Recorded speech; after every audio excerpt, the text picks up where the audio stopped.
Welcome to the Zombie Story Zone, your ultimate destination for spine-chilling tales, heart-pounding horror, and mind-bending mysteries from the world of the undead. Whether you're a die-hard zombie fan or just dipping your toes into the apocalypse, this is the place where the dead walk, the stakes are high, and the stories will leave you craving more. Every video dives deep into the darkest corners of survival, betrayal, and the fight for humanity in a world overrun by the relentless undead. From terrifying outbreaks to shocking lab experiments gone wrong, we bring you stories that will keep you on the edge of your seat. If you love what you hear, don't forget to hit that like button, subscribe to join our growing community, and ring the bell icon so you never miss a story. Share these tales with your friends and spread the fear, because the apocalypse is always better with company. We want to hear from you. Drop a comment below to let us know how we're doing, what you'd like to see next, or how we can make the Zombie Story Zone even better. Your feedback keeps the stories alive and the zombies at bay. Let's survive this together.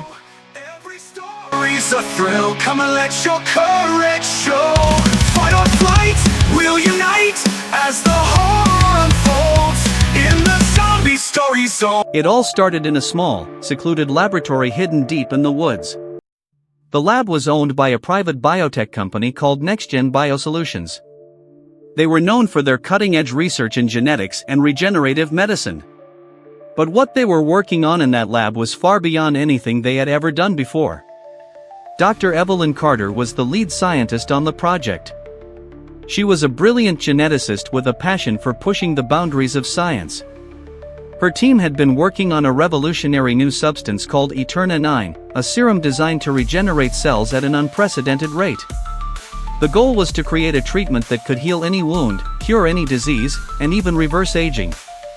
But as with many scientific breakthroughs, there were risks that no one could have predicted. It was a cold, rainy night when everything went wrong. The lab was quiet except for the hum of machines and the occasional beep of monitors. Dr. Carter and her team were in the final stages of testing Eterna-9.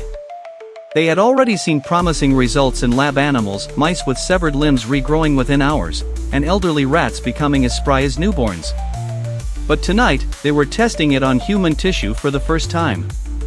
The subject was a recently deceased cadaver, donated to science. The team injected Eterna-9 into the body, hoping to observe cellular regeneration. At first, nothing happened. Then, slowly, the monitors began to pick up activity. The heart rate monitor flickered. The brain waves spiked. The cadaver's fingers twitched. Dr. Carter leaned in closer, her eyes wide with excitement. "It's working," she whispered. "The cells are regenerating. This could change everything." But then, the body jerked violently. The eyes snapped open, milky and lifeless. The cadaver sat up, its movements jerky and unnatural. The team froze in horror as the creature turned its head toward them, letting out a guttural groan. "Shut it down!" Dr. Carter shouted. "Shut it down now!" But it was too late.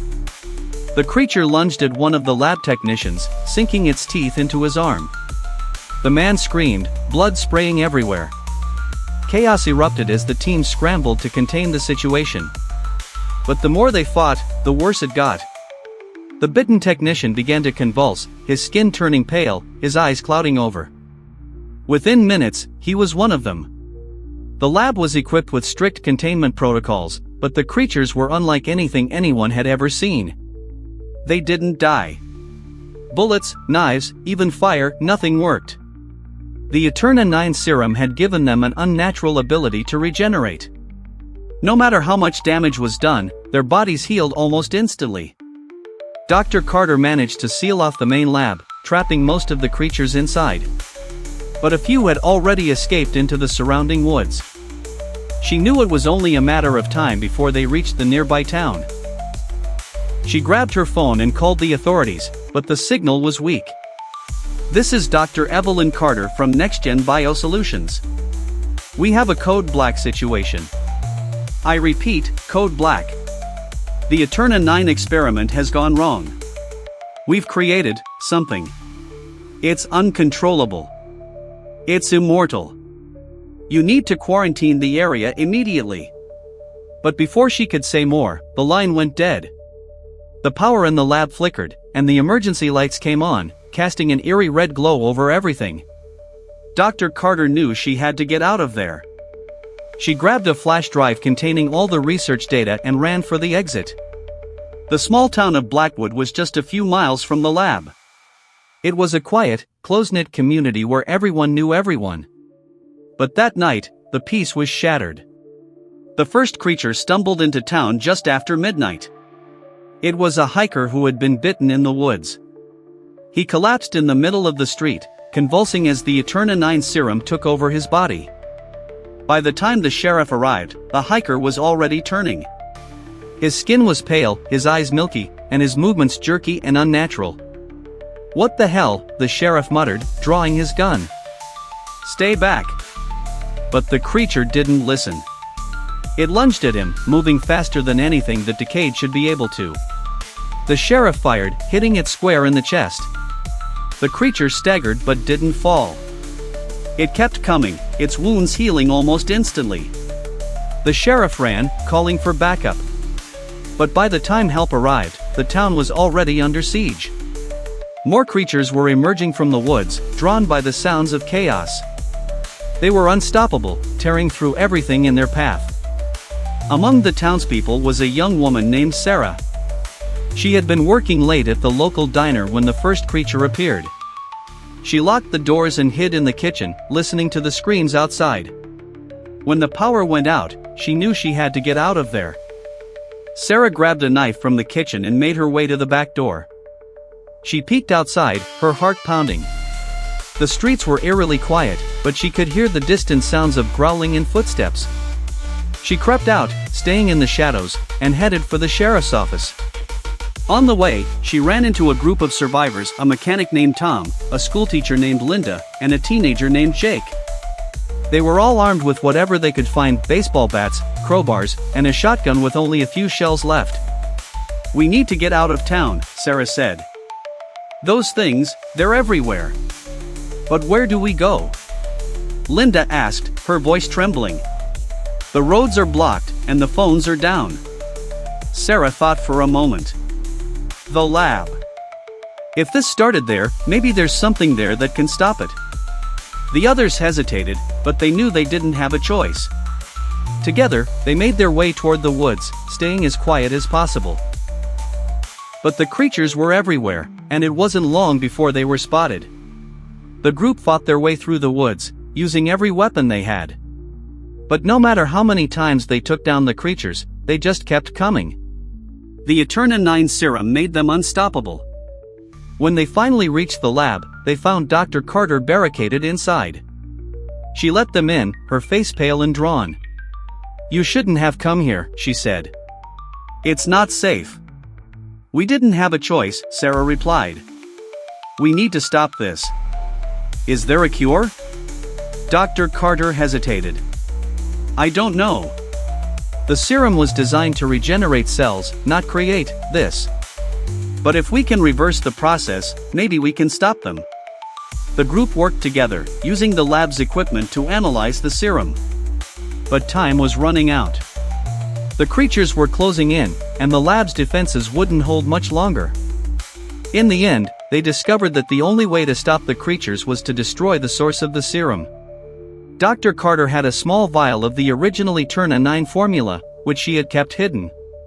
If they could destroy it, the creatures would lose their regenerative abilities. But it wouldn't be easy. The vial was stored in a secure vault deep inside the lab, and the creatures were already breaking through the doors. Sarah and the others fought their way to the vault, using every last bit of strength they had. When they finally reached it, Dr. Carter entered the code and retrieved the vial. But as she turned to hand it to Sarah, one of the creatures lunged at her, sinking its teeth into her arm. Dr. Carter screamed, dropping the vial. Sarah caught it just in time, but she knew what she had to do. She smashed the vial on the ground, the serum sizzling as it evaporated.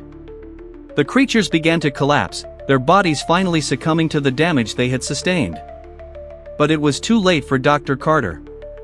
She was already turning, her eyes clouding over. Go, she whispered, her voice barely audible. Get out of here. Sarah and the others ran, leaving the lab behind.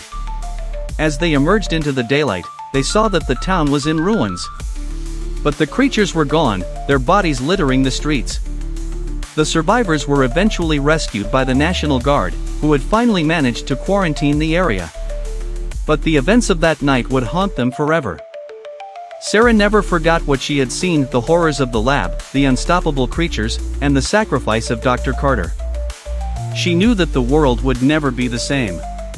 The Eterna 9 serum had been destroyed, but the knowledge of what it could do still existed.